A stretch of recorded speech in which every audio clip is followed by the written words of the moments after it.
With heritage projects, we have a great sensitivity to maintaining heritage within the context of our city. The original house is so modest. It's a worker's cottage and it has small rooms, it's small corridors. And our approach was to try and make sure that whatever we did not sit in a different hierarchy to that modesty. A somewhat understated outcome that was almost a bit of a surprise when you encountered it from the street, to then find that it opened up to something much larger. It's like a little bit of a hidden gem.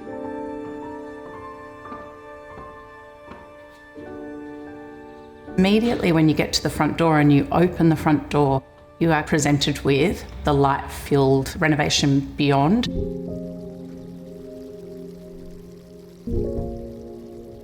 From that very narrow, modest corridor, it opens into this light-filled surprise.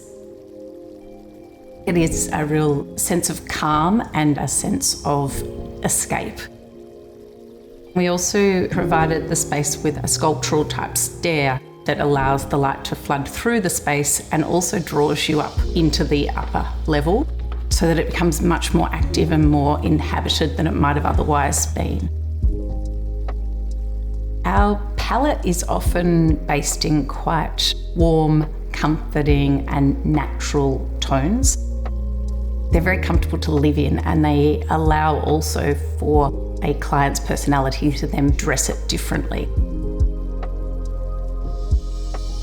An area like I'm sitting in this kitchen, the marble is the largest statement that we've made in the house. This is where we've been able to express that. Those muted tones and the subtle materials just run through and make the space feel more harmonious.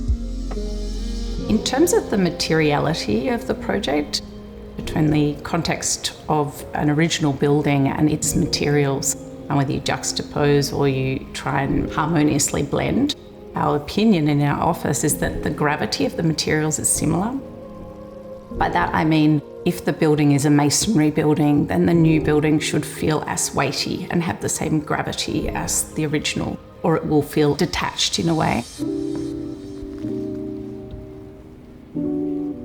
One of the first things we needed to consider was the floors. What we wanted was it to be a point of difference because it was clearly in the new section of the house, but the tone needed to sit comfortably with the original Baltic. And so the royal colours made that really possible.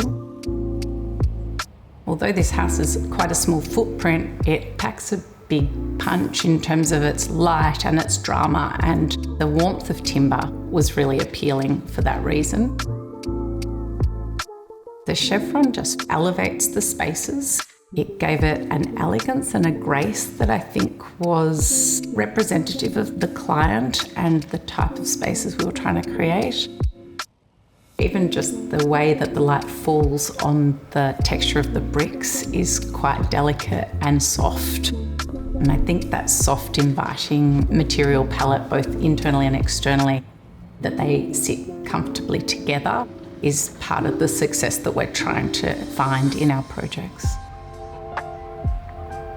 All projects are a beautiful journey, but with this one, the thing that's actually turned out to be the most significant attribute ended up being Luna's courtyard. As it happened with planning regulations and overlooking and all these different constraints, you sometimes come to the best designed solutions through the number of constraints you've got. This led us to creating this internalised courtyard, which works as a perfect cat sanctuary and also provides light to spill through the courtyard and can be borrowed between the living area, the study, and be its own space. You get a lot of mileage out of one small courtyard, and it provides so much joy.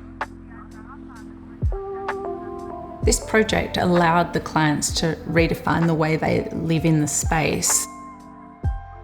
When you walk inside, you are greeted by the courtyard, or when you are swept up the staircase, you are greeted by that feeling that once you close that door behind you, you can turn your back on your day. The space has given the next chapter of their lives by the way we've structured the hierarchy of rooms.